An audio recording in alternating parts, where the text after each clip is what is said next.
gelek rêbazên şember û pêşiya jinê vekirî ji siyasetê de jî li dîplomasiyê de li her deverê de ji ber wê jinên Kurdê Bakur vê rastiyê vê heqîqetê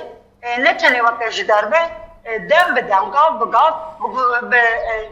gotin û pêşniyara rêberê gelê Kurd re pêk tîne bi cih tîne li ser vê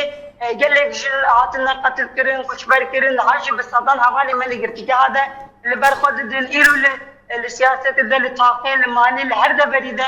jinên ku ji azadiya xwe pêk were li ber xwe dide taybetê ev 10 salên ku hûrî bi şerê taybet de nava vê şerê taybet de helasiya wê, parastina wê, xwenasîna wê de cihekî gelekî taybet dit. Ji ber wê îro jinên Kurd azadiya rêberê gelê Kurd ku azadiya xwe bi hevdû ve girêdayî jev ne veqetandin dibîne gavekî nîzê azadiya xwe bibe wekî gavekî nîzê azadiya rêberê gelê Kurd bibe. û rêberê gelê Kurd lava ku azad bibe wê deriyek rêyek ji bo azadî û hêz bawerî ya rêxistina jinê vebe. Ev rastî û heqîqet 27 sale gelek caran bi tecrübeyên cuda cuda hatiye dîtin, hatiye rasteqîn hatiye ispat kirin. Ji ber wê em dikarin bêjin ku jinên Bakur ji azadiya rêberê gelê Kurd heqîqet û